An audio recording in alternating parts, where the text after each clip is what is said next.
Halo semuanya, selamat sore. Hari ini adalah hari kedua untuk serial dari High Achiever Strategy Talks bersama saya Di Ferdinand. Terima kasih yang udah kemarin nonton, luar biasa antusiasmenya. Maaf sekali kalau memang kemarin ada permasalahan dari koneksi ya. Kita itu nggak bisa ngatur, kita udah coba ganti. Tapi at the end of the day kita bisa dapetin yang terbaik dari narasumber kita. Hari ini saya akan mengundang seorang narasumber yang memang mungkin akhir-akhir ini Anda sering lihat dia lebih dulu IG live dari saya. Jadi saya kemarin lagi sibuk di platform YouTube dan juga di platform Facebook video. Hari ini saya coba, halo bro, Cempes, apa kabar? Bro Mario, wah newlyweds nih, ada di mana nih bro? Seru nih, hari ini gue mau ngundang Christo Huteru. Ini seorang video monetizer ya. Sebelum saya ngundang dia nih, dia orangnya rame banget. Kita akan topik kali ini adalah semua orang bisa bikin video marketing. Tentunya pasti pertanyaannya adalah seperti apa sih konsep video marketing? Apakah, ya pokoknya nanti nanyalah sama dia ya. Saya undang dia dulu ya, bentar ya. Oke, kita tunggu bro Christo Huteru. Mudah-mudahan koneksinya bagus. Ayo goyang-goyang bro, palanya biar bisa kelihatan. Ayo goyang-goyang. Gue ada goyang-goyang nih, palanya nih. Ternyata yang gambarnya diem adalah gambarnya lu. Jadi teman-teman bisa lihat gambar saya atau gambarnya Bro Chris. Pancing-pancing Ya. dikit supaya masuk. Wah, tuh kan muncul tuh. Cara mancingnya gimana sih bro? Cara mancingnya? Close, dipencet home button. Kita close, terus masuk ulang. Itu tempo hari gitu. sempat kayak begini juga. Gua clear cookie nggak kena, gua uninstall aplikasi tembus. Nah ini barusan gara-gara gitu. sama Bro Ferdinand, gua pencet home. Tadi kan kita testing tuh, gua pencet home sekali, dia muncul. Nah sekarang gua pencet home lagi, dia muncul lagi. Berarti ini mantap. tips keren. Tapi itu nggak di semua HP kali ya, atau semua HP? Waduh, nggak semua HP kayaknya ya. Kita coba-cobalah mana yang works. Kalau kagak works ya amsyong berarti. Oke, wah ini teman-teman mulai ngumpul nih. Asli. Nah hari ini Bro Chris sama saya lagi janjian. Jadi kita selalu pakai jas. Jadi sebenarnya dia yang ikut saya atau saya yang ikut dia. Nah kita nggak tahu nih. By the way ya, ini jas kawin gua gitu loh. Karena kita sering kali beli barang itu sekali pakai buang kan. Nah, gue pikir, tempo hari ini mau kawin pakai apa ya warnanya yang bisa kita pakai long term kan. Nah, gue lihat biru kan keren tuh. Tuh kan, bro dia aja pakai warna biru kan. Akhirnya gue tembus warna biru. Nah, sampai hari ini akhirnya biru kepake terus. Jokowi aja pakai biru. Mantap nih. Ini banyak orang nanya, Christo Huteru tuh orang mana sih? Ambon. Ambon. Huteru itu marga dari pulau di sebelahnya Pulau Ambon persis, namanya Pulau Seram. Itu ada dari orang Ambon di sini yang nonton kita. Siapa tahu ada orang Ambon di sini. Itu katanya ya bro ya, gue belum pernah ke Seram sih. Katanya itu cuma kepala suku yang boleh pakai marga tersebut. Katanya. Waduh, jangan-jangan lu anaknya kepala suku atau emang udah harus balik nih kayak Prince of Wakanda. Ini Prince of apa nih? Nikah Pak, jangan kawin katanya. Oh iya. Mukanya nikah. Sama kayak mukanya sama tuh kan, bener kan? Muka sama kayak kembar sama warna jaketnya. Jadi tadi Pak Chris nanya, kenapa saya pakai headband? Biar bisa membedakan. Oke. Gue cari headband gue dulu kalau gitu. Nggak ada. Cari sesuatu yang nggak bisa dicari langsung, kecuali lu beli sekarang ya. Nanti baru nyampe-nya besok. Oke, hari ini kita akan bahas tentang, nggak usah kayak A4 juga kali bro. Hari ini akan banyak tawa karena kita bawa komedian kita juga ya, Christo Huteru ya. Kita akan bahas tentang semua orang bisa bikin video marketing. Oke. Ya, oke. Bro, gue mau nanya.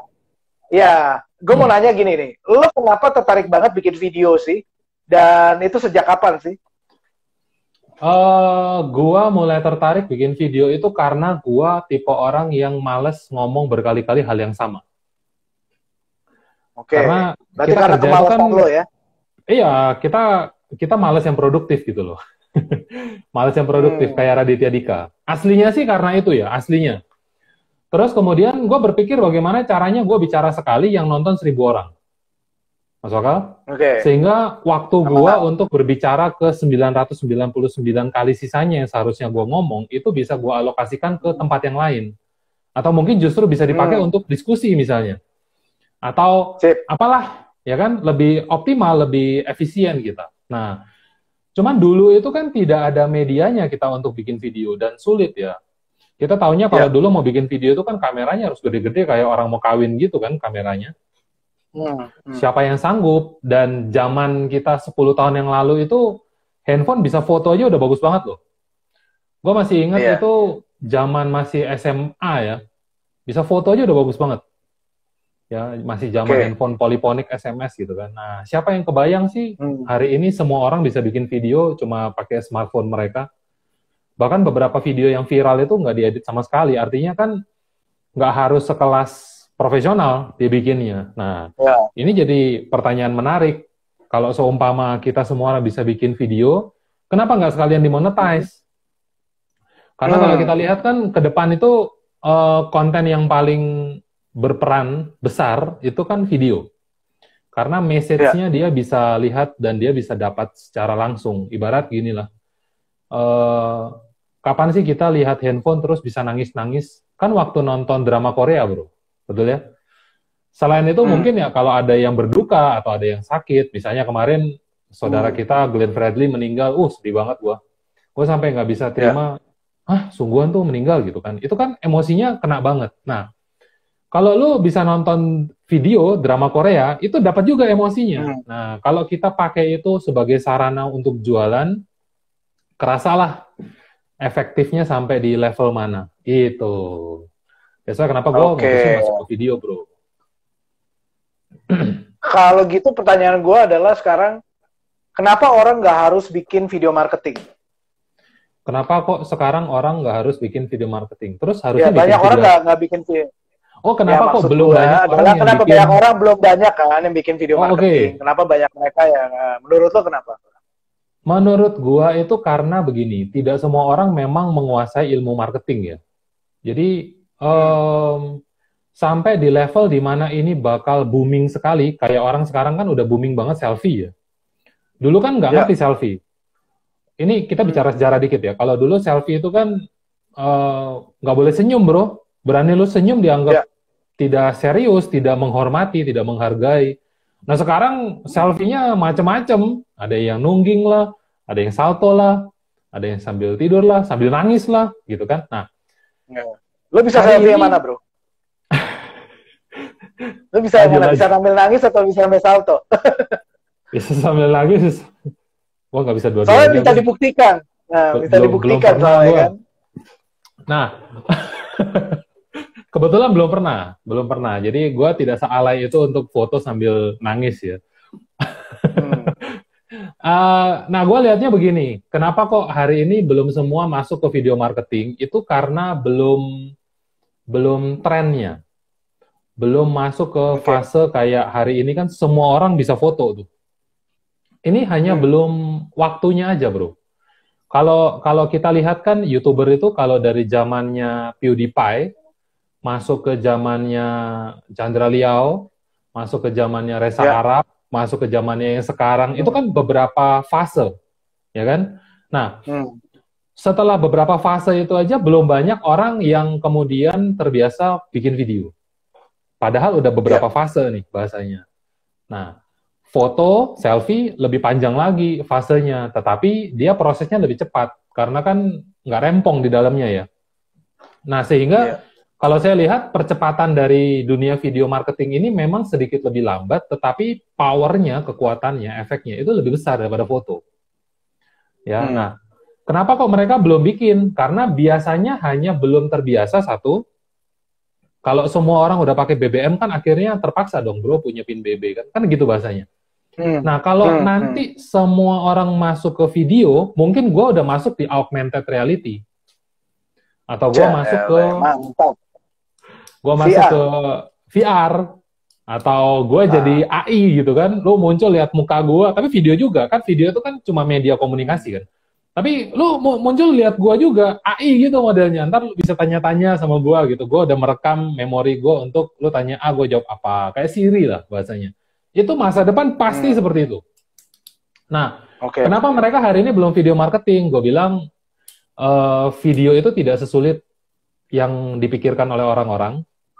Dan kalau mereka tahu cara yang sederhana untuk bikin video, pasti mulai bikin video dari sekarang. Karena itu stand out banget. Itu artinya lu tampil beda banget dibandingkan kompetitor lu di luaran sana. Dan itu bakal bikin, ibaratnya apa ya, kalau lu tampil beda itu kayak di antara 100 cewek ada satu yang menonjol. Nah itu paling cantik kan biasanya. Walaupun mungkin menurut kita nggak cantik-cantik amat. Tapi somehow dia karena menonjol, dia jadi lebih cantik gitu. Nah, lu ketika bisa bisnis dan kemudian menggunakan video, lu bakal jadi cewek yang tadi. Satu di antara 100 yang paling menonjol. Nah kira-kira kalau dengan cara seperti itu, profit bisnis lu naik nggak?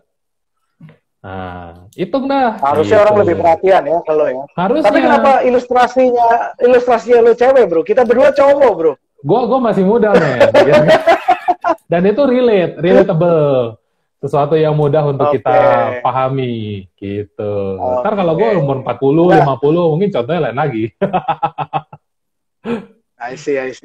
Nah, buat lu sendiri, lu eksperimennya apa sih? Lihat gimana caranya video. Bisa nggak lu kasih kisi-kisinya lah? Karena kita kan nggak mungkin ngomong terlalu banyak teknis nih.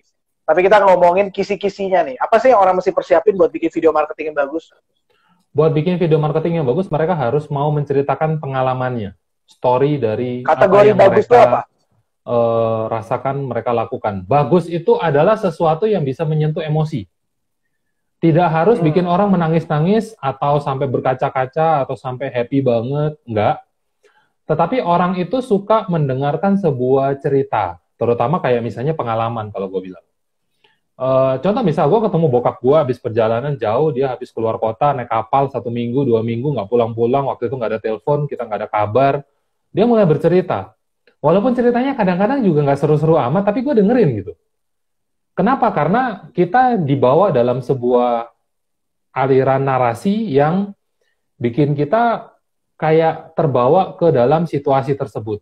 Nah, banyak orang merasa ketika mereka mau jualan, mereka langsung aja bicara tentang, oh ya, gue pergi naik kapal gitu kan. Udah, naik kapal, di perjalanan seperti ini, gue sampai, terus gue pulang. Nah, itu kan ibarat kayak kita langsung to the point ya, bicara jualan ya. Itu kan nggak seru banget gitu. Ceritanya gimana ya? Kita narasiin lah. Ada sedihnya nggak? Misalnya dulu bokap gue waktu cerita, bawa gue sama engko gue ke Jawa, balik lagi ke Ambon, naik kapal kita. PP itu 1 minggu lebih bro di jalan. Naik kapal. Itu naik kapal? Ya kan? Naik kapal. Kapal terbang, karena kapal itu 2 bro. Kalau kapal terbang kita sebut pesawat. Airplane. Iya. Ya, airplane. Kalau seminggu itu nggak mungkin bro. Itu kelamaan itu kalau seminggu. Seminggu bro. Dulu Surabaya Ambon itu lama. Surabaya Ambon. Kalau naik pesawat bro. Oh iya. Kalau naik pesawat seminggu kelamaan lah. Yo, udah keburu kita busuk di atas ya. Afternya udah habis. Iya. Nah dia cerita begini.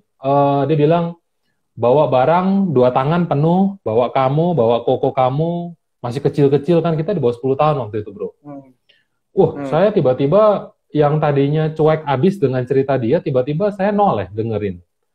Nyeritain apa kok tiba-tiba ada cerita seperti ini. Nah, itu membuat saya kayak captivate gitu loh. Apa bahasa Indonesia captivate ya? Terbius gitu.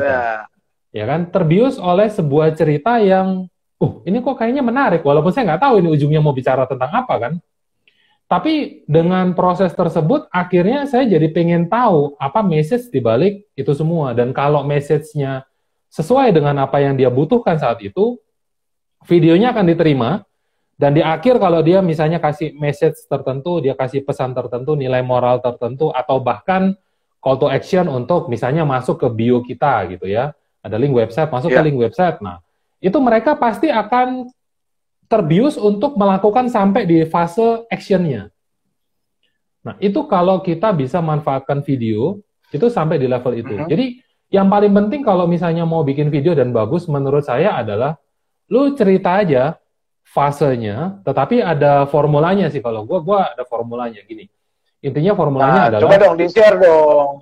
Waduh, ini aturan jadi e-course nih, karena abis ini gue rilis, tapi gue bagi-bagi lah, nggak apa-apa. Jadi formulanya Bagi gini, lah. Ini bulan puasa itu bulan-bulan sebulan harus banyak beri bulan, berkat, bro. Bulan suci loh, gimana? gue selalu bagi berkat bro. Tuh ada tuh Huteru tuh, Tunggu, tunggu, saudara tunggu. gue, Ada Joseph Tuteru nih. Ini siapanya lo nih? saudara gue Sesama Tuteru. asli. Oke. Iya orang Ambon Gak juga. utang kan? Gak ada utang kan? Chris gak utang kan? Takutnya utang Nggak. lagi gara-gara di sini minta. Gue nggak pernah utang sama orang men. Nah gini, Oke. prinsipnya kalau kita bikin video ya, gue berguru dengan satu orang yang dia bikin sebuah presentasi dalam 90 menit, dia hasilkan 1,5 juta US dollar. 90 menit Oke. 1,5 juta US dollar. Itu gila banget. Nah, waktu gue lihat-lihat formula gue ternyata mirip-mirip dengan apa yang dia ceritakan di dalam presentasi tersebut. Nah, gue lihat nih, simpelnya sebetulnya begini, simpelnya ya, gue bagi yang paling sederhana supaya teman-teman bisa paham. Yang pertama adalah, Oke. lu harus dengan cepat share lu tuh siapa, bro. Ya, yang paling awal adalah lu harus segera share lu tuh siapa. Karena orang-orang itu nggak tahu kita siapa. Ya, jadi misalnya begitu mulai live, lu harus perkenalan diri terlebih dahulu, sebaiknya begitu. Gue siapa? Karena banyak orang yang di sini nggak tahu kita siapa, ya kan? Atau kalau misalnya perlu, kita tulis di komen judul topik kita hari ini apa, pembicaranya siapa, misalnya seperti itu. Kalau muat, ya. Nah, jadi dengan cepat orang tahu kita siapa, terus kredibilitas lu apa? Nah, karena kita mau bangun trust ini dengan cepat. Contoh misalnya, oh perkenalkan nama gue Chris, gue video monetizer dari tahun 2014, misalnya gitu. Oh, berarti udah lama dong. Udah 6 tahun nih, berarti orang ini punya kapasitas, punya pengalaman. Contoh begitu, kan dengan cepat mereka langsung dapat relate, oh ya bisa trust, gitu ya. Oke. Terus kemudian, fase berikutnya adalah kita mulai cerita, ada problem apa yang kita mau angkat di situ. Nah, kehidupan itu kan selalu tentang ada problem dan kemudian solusi. Selalu begitu, setiap cerita itu selalu ada problem, ada solusi. Nah, kita cerita problem, nanti di akhir kita kasih tahu solusi yang kita temukan apa, yang sebetulnya itu adalah produk kita, bro. At the end adalah produk kita. Tetapi kenapa kok kemudian di awal kita kasih problem? Karena kita mau edifikasi solusinya. Sebetulnya begitu polanya. Dan tidak semua orang tahu. Mereka maunya kan setelah perkenalan, bahkan nggak ada perkenalan. Tiba-tiba langsung jualan, jebret. Orang kan nggak ada ujung pangkal kayak bicara, lu mau nggak gue kenalin sama satu cewek? Halo, lu tiba-tiba ngomong cewek, emang dia nggak laku? Atau dia nakal? Atau dia maaf udah punya anak misalnya, terus nggak ada cowoknya, nggak ada suaminya, ngapain? Nah kan kita perlu edifikasi dia terlebih dahulu. Nah, jadi setelah kita cerita tentang problem, tujuannya di sini adalah bangun kesamaan, bro. Orang-orang itu problemnya sama nggak dengan kita? Kalau dia merasa problemnya sama, gue lagi menghadapi problem yang sama, dia akan dengan cepat memfilter, videonya akan dengan cepat memfilter viewernya. Kalau viewernya udah terfilter, dia yang lanjut nonton sampai selesai, itu artinya orang-orang yang punya kebutuhan sama dengan kita. Oh, gue sama-sama butuh solusi dari problem ini nih. Misalnya, gue butuh trading, gue butuh transaksi, gue butuh investment. Nah, dia mulai cerita, wah, gue krisis berapa kali kok anjlok terus duit gue. Gimana nih caranya supaya gue bisa stabil gitu kan? Oh ya, akhirnya gue cari-cari. Nah, mulai cerita dia seperti itu. Terus problemnya seperti apa kalau bisa didetailkan supaya orang-orang merasa emosinya. Misalnya contoh 2008 banyak orang tiba-tiba kere. Setelah kere apa yang terjadi? Ya dia harus bisa ceritakan itu. Nah, setelah itu dia masuk ke fase berikutnya. Ini fase yang paling penting. Setelah dia cari tahu problemnya udah jelas seperti apa, dia kasih tahu udah tahu. Terus kemudian dia cerita nih, gue berusaha untuk mencari solusinya dengan cara apa? Oh ya, gue cari solusi dengan cara ini misalnya. Ya sebutin aja lah dari pengalaman lu asli kan. Karena kan kita butuh narasi kan, kita butuh proses kan dari situ. Jangan ujuk-ujuk tiba-tiba ketemu. Orang kan nggak mau tahu, dia butuhnya adalah dari mana lu bisa tahu dokter ini misalnya. Oh, gue tanya teman. Oh, berarti next time gue harus tanya teman. Gue ikut seminar. Oh, berarti gue next time harus ikut seminar. Terus setelah tahu caranya, kita kasih tahu transformasinya apa yang terjadi setelah mereka tahu solusinya ini. Mereka butuh tahu transformasinya. Misalnya begini. Kenapa kok kemudian gue memilih menggunakan video? Tadi gue cerita. Karena gue tipe orang pemalas yang produktif. Gue pengen bisa ngomong 1 kali ke 1.000 orang. Nah, cuman kan dulu nggak ada caranya. Nah, ketika gue ketemu caranya, ternyata benar, efektif. Hasilnya apa transformasinya? Waktu gue akhirnya hari ini 20% untuk bekerja, 80% untuk senang-senang, bro. Misalnya kayak begitu. Hmm. Nah, kalau viewer gua adalah tipe orang yang memang sama-sama pengen 80% waktunya untuk senang-senang dan 20% waktunya untuk bekerja, dia pasti relate banget dan dia pasti penasaran. Lu pakai cara apa, bro, untuk kemudian bisa punya goal seperti itu? Perubahan seperti itu. Karena mungkin dia di rumah ada orang tuanya lagi sakit, dia harus jaga, dia harus rawat. Dia mungkin di rumah ada anaknya, dia harus babysitting. Dia mungkin ada beberapa job secondary dari orang tua mungkin yang dia harus kelola, karena ini bisnis keluarga, bro, misalnya seperti itu. Jadi gue harus dengan cepat melakukan bisnis gue, 20% waktu gue doang, 80% gue balik ke family business, misalnya kayak begitu kan. Nah, itu transformasi. Ketika kita bisa ceritakan transformasi ini dengan cepat, kita close. Close-nya dengan cara apa? Nah, lu kalau mau belajar, lu bisa cek di bio gue. Lu cek di bio, ada link, lu pelajari di situ. Jadi kita nggak murni langsung 100% jualan di dalam message tersebut. Orang nggak suka.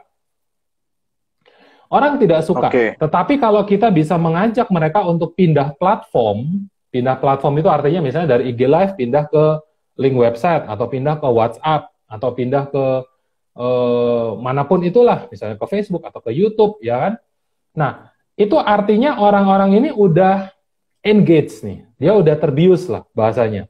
Nah, ketika dia udah terbius ini, kita bisa arahkan dia ke beberapa yang lain, bro.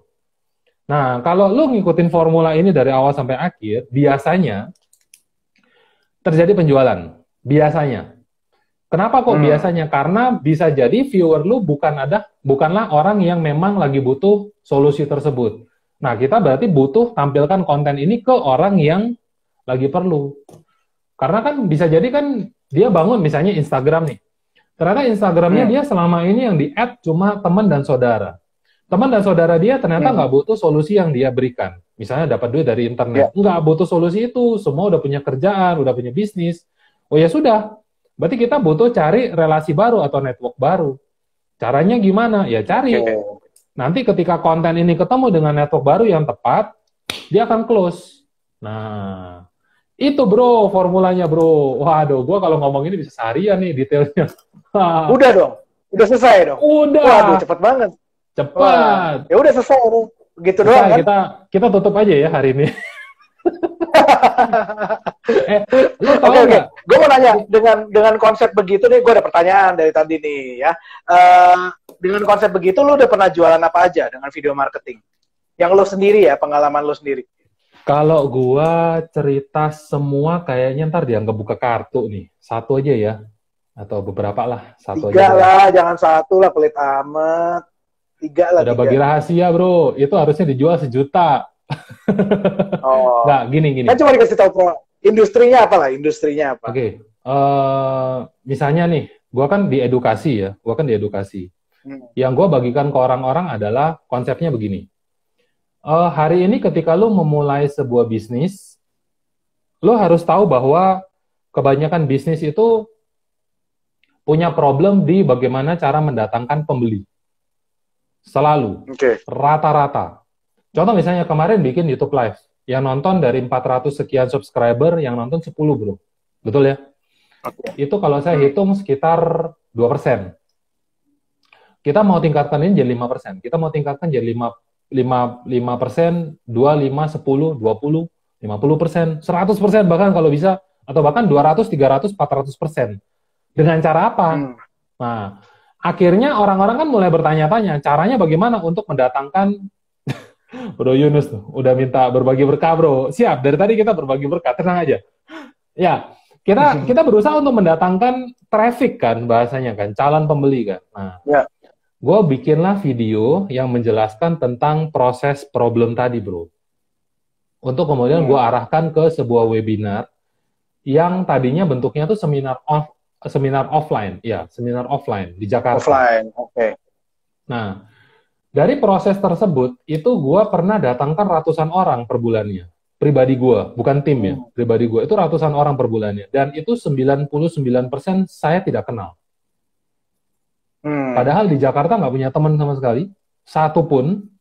Dan kemudian ya closing-nya berapa, ROI-nya berapa, kita nggak terlalu sebut ya. Tapi kalau dihitung ROI dari formula saya itu bisa tembus sampai 400%.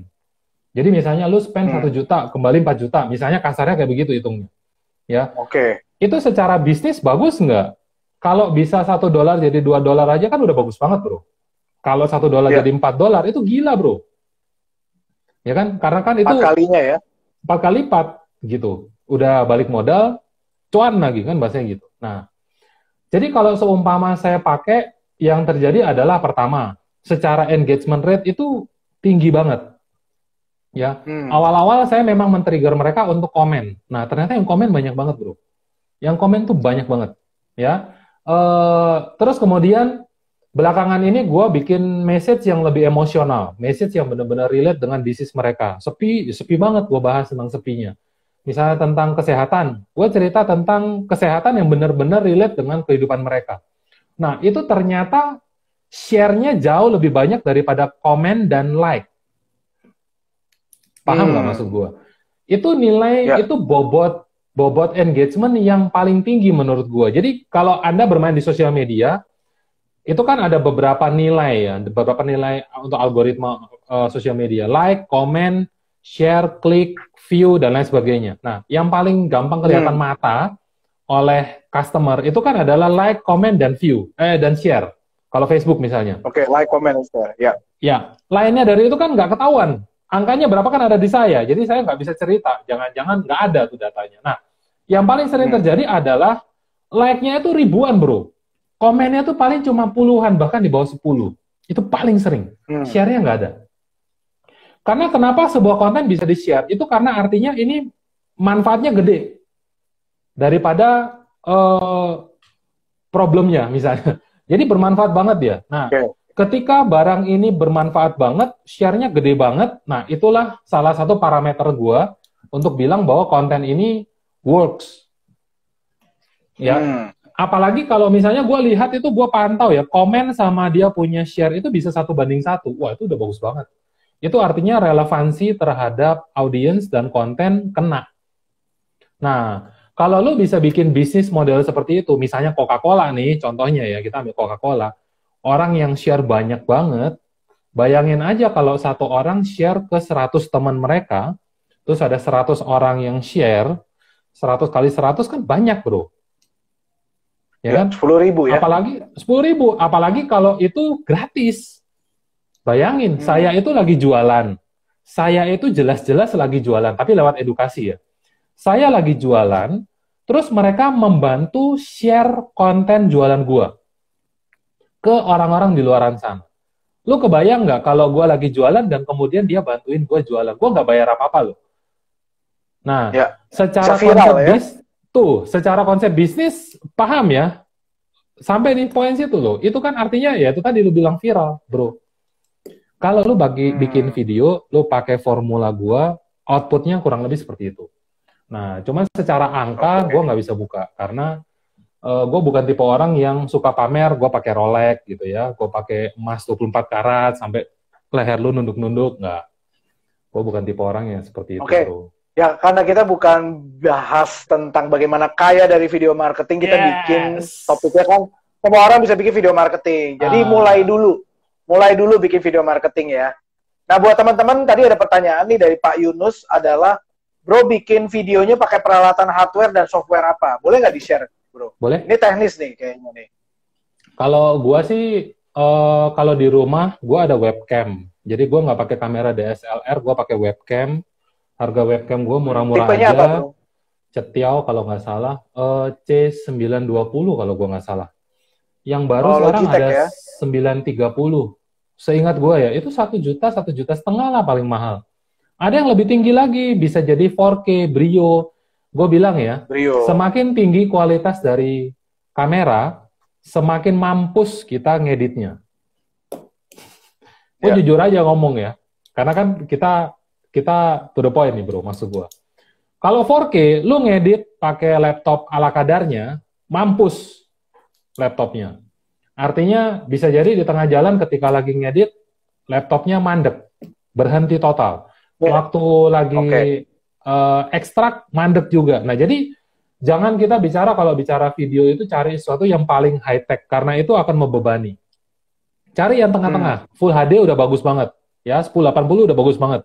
Bisa 2K, udah cukup. Jangan nafsu bikin sampai 4K atau 8K. Wah, gila loh. Pasti gila. Gue pakai jadi kamera ini Logitech, kelihatannya? Ya. Oke, itu kamera gue. Terus kemudian gue pakai mic, gue ada mic. Kalau di rumah ya, gue pakai mic-nya model kayak begini. Itu USB mic atau kondensor itu? Ini USB mic. Ujungnya pakai juga, ya? USB biasa. Tapi kalau mau pakai kondensor bisa. Ya, gue nggak pakai itu karena gini, aliran gue adalah aliran yang bisa ditiru oleh orang-orang. Jadi kalau seumpama butuh yang lebih mudah, untuk mobilitas gue bawanya adalah smartphone, tripod. Tripod ini kecil aja tripod gue tuh 1 jengkal kan. Tripod sama bulu kucing. Tadi lo bilang kan bulu kucing namanya. Nah ini doang. Ini holdernya, kabelnya, bulu kucingnya. Nah ini bulu kucing nih. Ini namanya kamera, mic shotgun. Jadi dia ngambil suara dari depan. Ini Boya. Ada Boya, ada Rode. Ya. Sama, kenapa gue beli yang murah? Karena orang-orang tanya ke gue kalau gue tunjukinnya yang mahal-mahal melulu. Ini Blue Yeti gue aja jarang gue tampilin ke orang-orang. Gue selalu tunjukin yang murah-murah. Kenapa? Menginspirasi mereka untuk nggak harus mahal untuk profesional, bro. Ya. Dan beberapa video gue itu gue hasilkan dengan peralatan yang di bawah 500 juta. Di bawah 500 juta itu jauh lebih murah daripada handphone lu, men. Lu pakainya iPhone 11, iPhone 12 kalau bisa. Kan nggak ada tapi ya. Nah, itu untuk hardware. Untuk softwarenya, editing pakai apa? Editing gue biasa di rumah dulu pakai Camtasia. Terus kemudian gue ganti jadi Filmora. Karena animasinya lebih bagus. Kalau di handphone, gue biasa pakai Viva Player sama KineMaster. Ngomongnya ternyata bukan KineMaster, KineMaster. Itu kalau beli Viva Player bisa beli one time berapa ratus ribu gue lupa. Kalau KineMaster setahun 350.000 kayaknya. Ya kayak uang bensin lah. Itu buat editing. Nah menurut gue itu udah cukup banget. Jadi lu nggak perlu ngediting pakai laptop atau pakai komputer. Karena kalau ngedit pakai handphone, hasilnya juga mau ditonton di handphone kan. Itu udah cukup banget kalau gue bilang. Nah, lebih dari itu, kalau kejar canggih, lu bakal kehilangan goal.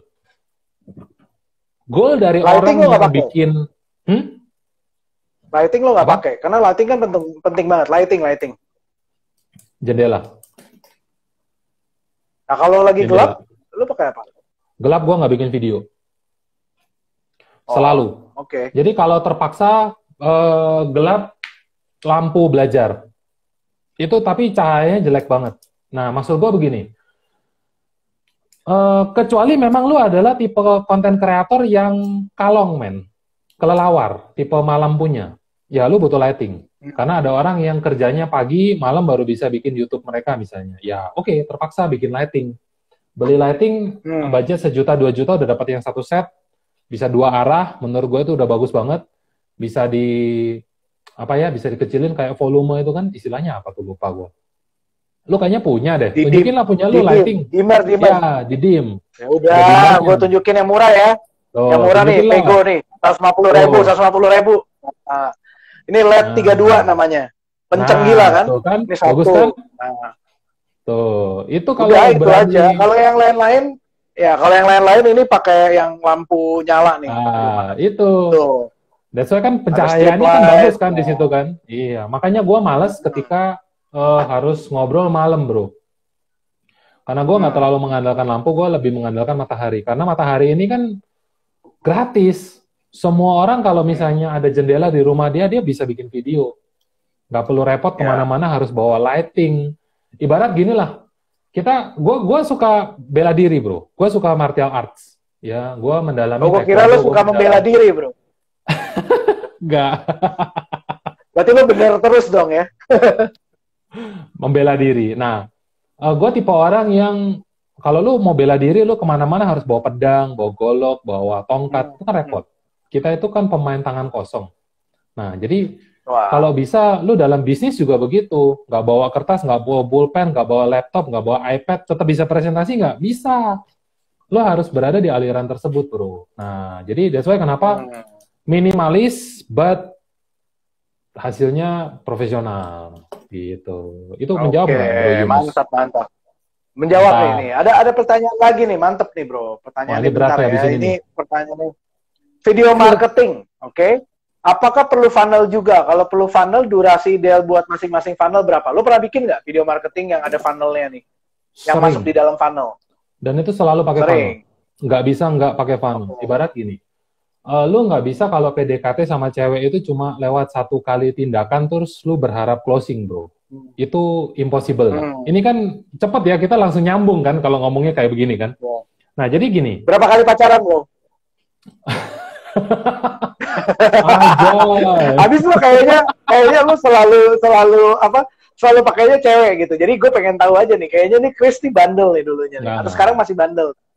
Beberapa kali pacaran. Beberapa kali ya. Di atas 10? Nggak ada, men. Satu tangan aja nggak tembus kok. Weh, nggak tembus. Mantap, nggak tembus. Berarti ini orang yang sangat setia nih. Guys, kita tipe orang setia, men. Ya, nah, oke. Asli. Harusnya ini masuk YouTube. Lu kan nggak ada.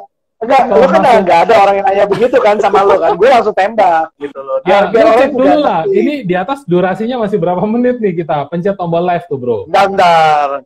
Ya. Ntar gue coba lihat nih. Kayaknya 35. Tuh, berapa 36 menit. Masih dapat 24 menit. Masih aman. Oke. Jadi gini. Kalau kita mau jualan, itu harus pakai funnel. Karena tidak banyak orang itu sekali lihat produk kita, dia langsung mau beli. Ya, contoh begini. Berapa banyak mahasiswa yang peduli terhadap rambutnya, misalnya gitu ya. Kita bicara rambut lah.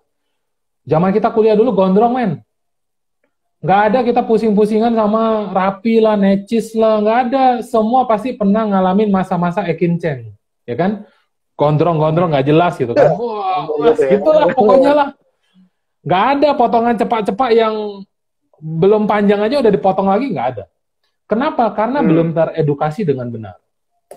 Bahwa lu harus kemana-mana bangun personal branding, lu kemana-mana harus membangun karisma, lu harus kemana-mana dengan cepat membuat orang-orang itu menilai lu positif. Itu nggak ada.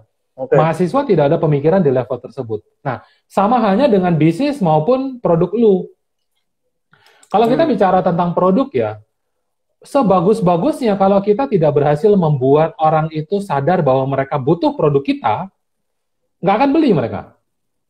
Bahkan kadang-kadang orang beli itu bukan karena mereka merasa butuh akhirnya, tapi mereka merasa orang ini kayaknya layak untuk kita ikuti. Trust kan, personal brand yang akhirnya menjual sesuatu. Nah, kok bisa begitu? Gampang lah. Lihat aja barang di kiri dan kanan lu, ya, yang udah 1 bulan ini nggak disentuh sama sekali. Yang beli karena SPG-nya ramah, beli karena waktu itu ada promo, beli karena sesuatu yang di luar benefit, atau lu butuh pakai. Ada nggak? Ada. Pasti ada. Kenapa? Kok bisa seperti itu? Karena kita berhasil teredukasi oleh orang tersebut, tetapi tidak merasa kita lagi butuh. Lah kok beli? Nah ini kan karena kita kena funnelnya dia, bro. Bahkan ada 1-2 kasus seperti ini. Orang di usia 40-50 tahun, ketika dari sosial media bisa pindah ke WhatsApp, ya kan ini pindah platform ya, gue bilang ini funnel pindah platform. Itu mereka merasa sudah terservis dengan sangat baik, bro.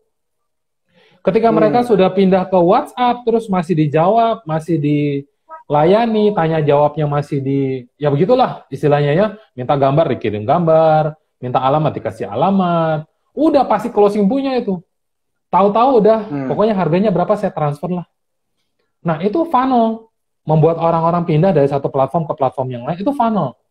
Dan mereka kalau dibegitukan aja bisa sales, berarti tolong kalau jualan ke orang usia 40-50 tahun, jangan cuma satu platform.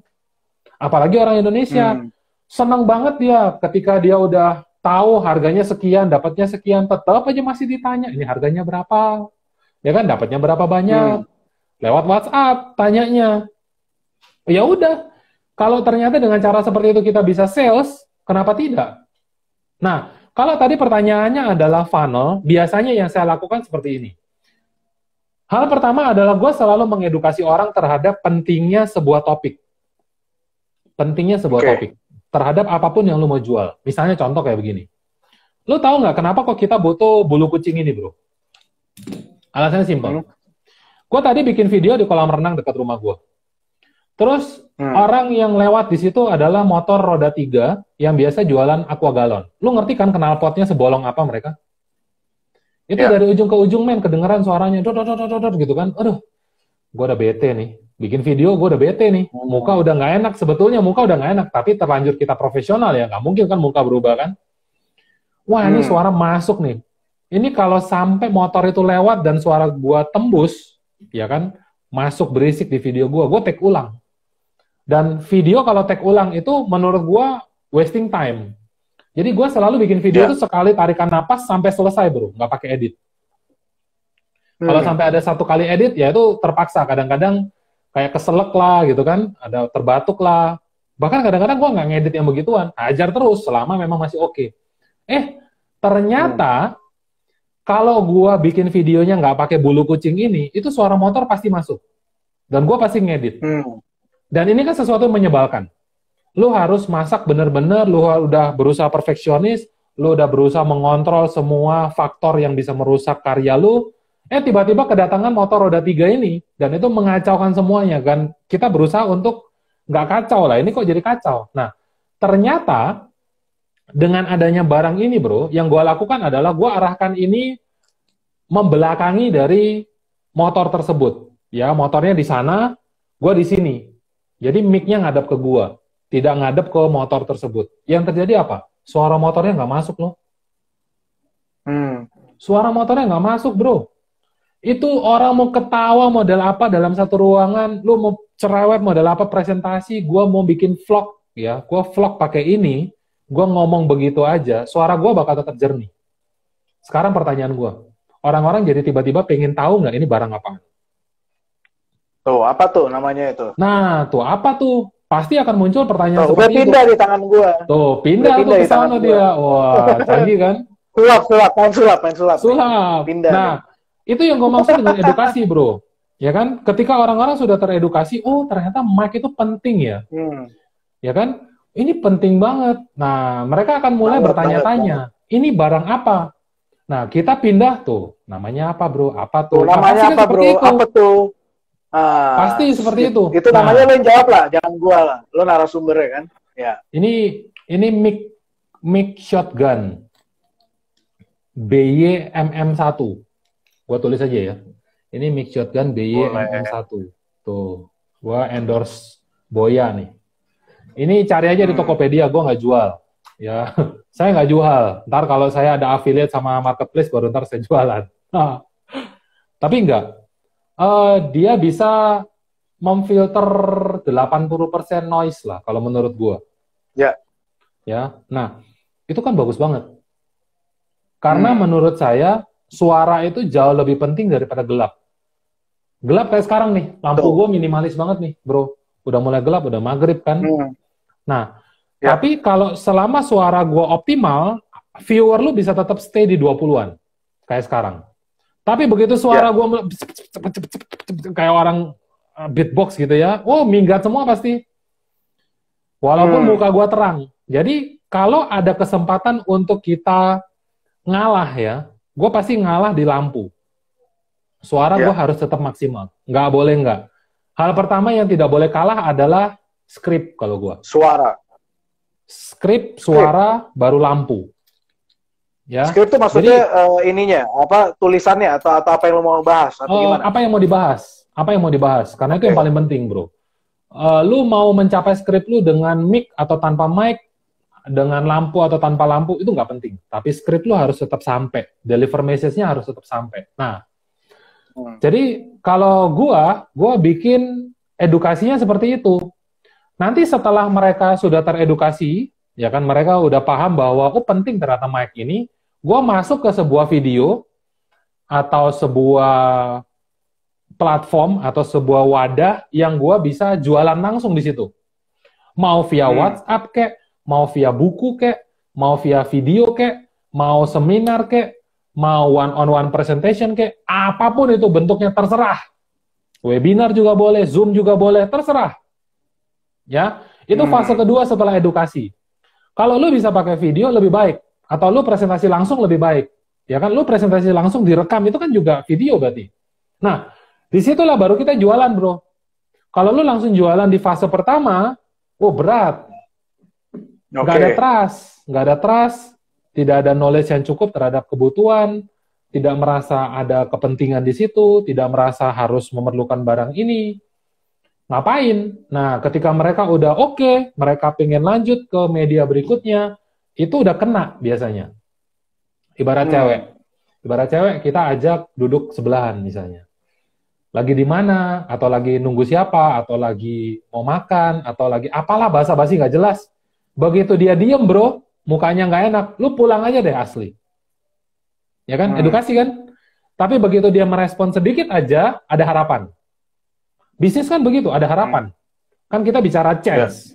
Ya kan? Begitu dia kasih harapan, lanjut kita ngobrol. Arahnya kemana? Kayaknya sering lihat di kampus. Tuh. Ini ada pertanyaan juga nih, menarik nih bro. Terkait karakter dari Pak Mario Cempes nih, terkait karakter audience, kok hilang lagi nih bentar ya. Itu tanya di mana bro? Ada di gua bro, keren kan? Terkait karakter audience di masing-masing platform sosmed, FB, IG, TikTok, hal-hal apa yang perlu diperhatikan dalam desain video marketing? Mate, itu semua platform ditanya, itu bisa sehari loh itu jawabnya. Oke. Tadi kasih gambaran besar ya, kasih gambaran besar. Gue bahas durasi bentar ya. Kalau gue durasi untuk edukasi, gue biasanya bermain di 5-10 menit. Karena gue merasa kalau konten terlalu pendek, gue nggak bisa deliver message apa-apa. Nah, kalau presentasi berikutnya, mau sampai 1 jam pun boleh. Tapi lewat dari itu biasanya loyo orang-orang lihatnya. Nah, pertanyaan yang baru ini yang gue tadi kurang menyimak. Di platform macam-macam tadi, yang dia minta apa tadi bro? Pertanyaannya? Terkait karakter audiens di masing-masing platform sosmed, Facebook, IG, atau TikTok, hal-hal apa yang perlu diperhatikan dalam desainnya video marketing? Maksudnya menyusun kontennya di setiap di secara desain ya? Nggak ada. FB gimana, IG, TikTok? Kalau dia tanya aliran gua bilang nggak ada. Tidak ada yang kemudian saya bedakan di setiap platform. Gini, bedanya begini sebetulnya. Kalau ngikutin guru yang lain mungkin beda-beda ya. Tapi kalau aliran gua, itu aliran Steve Jobs. Gua akan bicara kepada orang-orang yang memang membutuhkan produk gua. Kalau gua nggak mau bicara tentang hal tersebut dan gua justru ngikutin lu punya mau, ya kalau mau lu konsisten. Kalau kemauan lu beda-beda, ganti-ganti terus, berarti kita ngikutin dia dong. Kita jadi ikut ababil misalnya. Enggak. Seorang leader itu menentukan dia mau kemana, dan dia akan membuat orang-orang dipaksa untuk ikut mencapai titik tersebut, bro. Nah, sama ketika lu memang punya sebuah solusi, lu menyampaikan itu ke orang-orang. Bukannya kita berusaha untuk ngikutin dia. Yang ada adalah kita berusaha untuk relatable dengan tren yang sedang terjadi saat ini. Itu biasanya dipakai untuk clickbait. Ya, jadi maksudnya bukan clickbait yang murahan yang kayak Deddy Corbuzier pensiun dari YouTube misalnya kayak gitu. Nah ini kan gimana gitu kan kita ngelihatnya kan? Atau misalnya Raditya Dika kawin lagi ya, ini kan something ya. Itu benar-benar clickbait yang nggak ada hubungan, yang nggak ada ujungnya. Nah, tapi kita pakai clickbait yang lebih ke arah sekarang tentang COVID, sekarang tentang new economy, tentang new normal, bagaimana caranya bisa tetap produktif dari rumah. Nah itu clickbait yang menurut saya kita bisa manfaatkan untuk membuat orang-orang masuk dari platform tersebut. Mau dari TikTok kek, mau dari Instagram kek, mau dari Facebook, dari manapun itu terserah. Ya. Cuman biasanya yang membedakan adalah durasinya, bro. Durasi dari konten. Kalau lu bikin feed di Instagram cuma 1 menit, gue angkat tangan gue. Karena gue bukan tipe orang yang iklan kayak di TV. 1 menit semua message harus segera masuk. Gak jelas. Gue bangun kedekatan hubungan antara gue dengan orang yang lagi nonton di belakang kamera ini. Itu yang gue lakukan.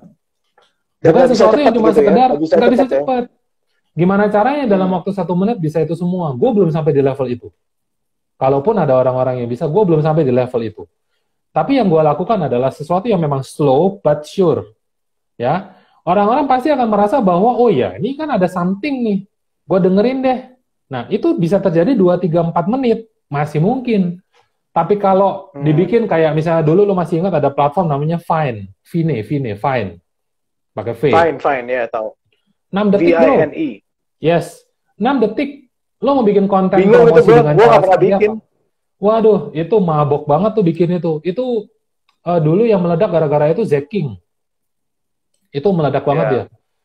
Jadi dia memang message-nya adalah entertainment. Nah, mungkin kalau Anda bermain di entertainment masih masuk. Tapi kalau kita mau jualan sesuatu, kita harus mengedukasi mereka bagaimana dalam waktu 1 menit itu bisa masuk. Ya kalau lu kreatif banget, silakan. Tetapi kreatif banget 1 menit ini tidak bisa diduplikasi menurut gua. Nah, gua hanya mengajarkan sesuatu yang bisa lu duplikasi. Artinya duplikasi ini adalah, kalau gua bisa lakukan, lu bisa lakukan juga nggak? Kalau lu juga bisa lakukan, nah ini baru good. Jangan kemudian kita ngajarkan sesuatu yang orang lain nggak bisa lakukan. Sayang banget. Ibarat gimana caranya lu bisa kelola 1 istri dan 1 pacar gitu. Ini kan mustahil bro. Punya 1 aja nggak habis-habis katanya orang-orang kan. Nah gitu. Kita bikin sesuatu yang lebih bisa diduplikasi. Napas gue sampai habis. Itu menjawab nggak? Ambil napas dulu. Harusnya menjawab sih. Jadi artinya kalau gue nangkep adalah lu peduli lebih ke durasi yang lebih panjang. Platform-platform yang durasi lebih panjang, bukan yang pendek-pendek, karena lu pengen membangun relationship-nya, bukan cuma sekedar bikin konten dong ya. Tapi memang lu pengen bikin adalah ketika orang dari awal, dari funnel-nya dia belum kenal lu, sampai akhirnya dia mulai percaya sama lu dan mulai penasaran. Ya. Ketika penasaran, dia mulai tertarik untuk ikutan call to action yang lu berikan. Bener nggak? Kira-kira gitu? Oke, mantap bro. Kalau dari Master High Ticket Closer, bukankah itu memang funnel yang seharusnya kita lakukan ya, bro? Ya, itu siapa ntar aja deh. Ini acaranya lu, acara gue tapi gue nginterview aja. Ntar lebih ini lah. Gue mau nanya sama lu gini bro, ketika lu punya 1 video, misalnya kayak video kayak sekarang, lu bakal masukin distribusi channelnya kemana aja? Apakah cuma di channelnya di IG doang atau lu masukin ke channel lain? Oke. Kita 52 menit nih, jadi lu cepet nih jawabnya. YouTube. Gua re-upload ini ke YouTube. Jadi kita repackage ibaratnya. Kenapa kok ke YouTube? Karena YouTube itu ibarat gudang. Kalau gue bilang, dia akan terus menyimpan dan orang-orang bisa search ke tergantung kata kunci yang lu tulis di situ terhadap topik lu. Nah, kenapa kok nggak Facebook? Kenapa kok nggak Instagram? Instagram cuma 1 hari 24 jam hilang IG live-nya. Facebook kenapa nggak Facebook? Karena Facebook itu semakin hari semakin tenggelam dan dia bukan search engine. Berbeda. Dia itu sosial media. Dia akan terus mencari sesuatu yang baru. Nah, kalau Anda nggak kuat membuat sesuatu yang baru, orang tidak akan mencari di platform tersebut. Nah, orang terbiasa mencari di platform apa? Di Google maupun di YouTube. Orang mencari di situ. Dan Google ini kan satu saudara sama YouTube. Sama-sama kalau nyari di Google akan keluar di YouTube. Artinya, ada chance untuk video Anda tetap muncul di orang-orang. Dan itu bakal muncul lagi dengan algoritma mereka yang canggih ketika lu udah semakin populer, lu sudah semakin terkenal. Nah, nyari kata kunci Kristu Hutero itu nanti dia akan keluar sesuatu yang relate yang dulu-dulu keluar. Sesuatu yang, lu lagi suka topik ini, beberapa tahun yang lalu pernah dibahas nih. Itu bisa muncul lagi kalau lu mainnya di YouTube. Jadi gua pasti akan distribusi ke sana. Terus kemudian bagaimana cara secara organik kita nyari traffic, saya broadcast itu ke database yang saya punya. Email, WhatsApp, itu pakai apa? Social chat, manual aja kita. Itu yang paling gampang diduplikasi kan. Terus kita share juga ke sosial media yang lain. Jadi istilahnya kita pull di satu tempat, di YouTube. Saya kasih tahu orang-orang di YouTube nih, di YouTube nih, di YouTube nih, di YouTube nih. Nah itu akan menampilkan organic traffic baru ke YouTube. YouTube akan melihat lu aktif, lu konsisten. Dia akan mulai mendorong lu punya channel maupun video untuk masuk ke suggested video yang orang-orang bisa lihat di sebelah kanan kalau di laptop. Kalau di video, di smartphone kan di bawah. Itu kali bro jawabannya. Oke, berarti lo memang masukin ke YouTube ya, selain dengan IG, lo tetap re-upload ini ke IGTV nggak? Kalau kayak misalnya live atau begini-begini, masukin ke IGTV? Sementara belum sih, karena kemarin belum berhasil ngeditnya. Oke, berarti lo mesti edit dulu sebelum masuk ke IGTV ya? Iya, IGTV maksimal 59,59 detik. 59 menit, 59 Lo nggak pakai, nah ini ditanyain nih sama Pak Cempes, nggak pakai paid traffic, nggak pakai iklan FB atau apa? Oke, kalau funnel gue pakai iklan, pakai paid traffic. Pak Cempes. Kalau pertanyaannya adalah jualan produk. Tapi sementara kalau YouTube saya gini loh. Saya punya banyak follower yang berdasarkan hasil dari paid traffic. Mereka tidak loyal. Mereka adalah orang yang datang terus kemudian hilang. Menurut saya. Ya, nggak tahu di tempat orang lain ya. Tapi yang saya mau di YouTube saya adalah sesuatu yang organik. Sesuatu yang memang slow, saya nggak beli sama sekali. Mereka memang benar-benar datang karena mereka suka dengan saya. Dan saya akan teruskan seperti itu. Nah, menurut saya itu bakal jadi lebih real follower. True follower lah bahasanya. Itu menurut saya bakal lebih powerful bobotnya. Oke, luar biasa. Kita sudah punya waktu sekitar 3 menitan lagi, bro. Oke. Jadi kalau ada teman-teman yang mau nanya, nah pertanyaan gue, lo ada favorit YouTuber yang lo belajar nggak? Yang lo saranin, siapa? Untuk video marketing ya? Iya. Wah, belum Boleh ketemu. nggak dikasih tahu? Belum ketemu. Oh, ini ada pertanyaan nih, tambahan dari Coach Yudi Chandra. CTR yang bagus berapa persen? Oh, beda-beda. Per kasus beda-beda, bro. Jadi CTR yang bagus. Standarnya berapa? Average-nya berapa? Nah, platformnya beda-beda, kasusnya beda-beda, hasilnya bakal beda juga. Jadi kalau gua sih biasanya begini, bro. Coach Yudi, nggak tahu ya di pengalaman Coach Yudi seperti apa, tapi di pengalaman saya akan ambil benang merah. Jadi saya tes budget terbesar, budget terkecil, video panjang, video pendek, CTR-nya berapa. Kalau saya dapat rata-ratanya berapa, nah saya coba kejar. Cuman kadang-kadang CTR ini tidak menghasilkan hasil yang optimal, karena CTR gue pernah tinggi banget, bro. Rata-rata 10% misalnya. Tiba-tiba 20-25%. Audiensnya datang jelek. Paham ya? Terlalu bagus, dikatakan. Terlalu bagus, hasilnya jelek. Nah, kalau di YouTube, CTR, wah, berapa ya? Coba rata-rata deh, Coach Yudi. Dari Coach Yudi punya analitik, di rata-rata kira-kira angkanya berapa. Nah, kita ambil dari situ. Karena sekali lagi, pasti masing-masing beda-beda. Itu nggak ada angka pasti di situ kalau menurut gua. Oke. Siap. Nah, sekarang pertanyaannya gua adalah, menurut lo sendiri, ya tinggal, emang berapa menit? 58 menit nih. Ada yang kemarin 1,5 jam, 2 jam loh. Berhasil, berarti jam, masuk bro. lagi ya? Enggak, ya, masuk langsung lagi ya, terus. berarti. Kalau lu konsisten sering, lu bakal dapat prioritas. Gila. Wih, mudah-mudahan gue dapet ntar lagi. Wah, mantap. Sebulan dulu konsisten, bro. Ya, siap. Apa tuh tadi? Oke. Gak jadi, bro, karena udah 3 menit. Nanti kepanjangan. Ya, jadi, kalau mau ngikutin lo, mau belajar, mau ikutan, lo bakal bikin apa sih? Bakal bikin e-course ya, rencananya ya? E-course. Ada semua atau lo lagi siapin apa nih? Ini tinggal finalisasinya aja. Gua nggak mau terjadi bug di tengah-tengah, jadi gua masih finalisasi 1 minggu lah. Semoga ini clear. Kalau nggak ada problem ya, 1 minggu, 2 minggu.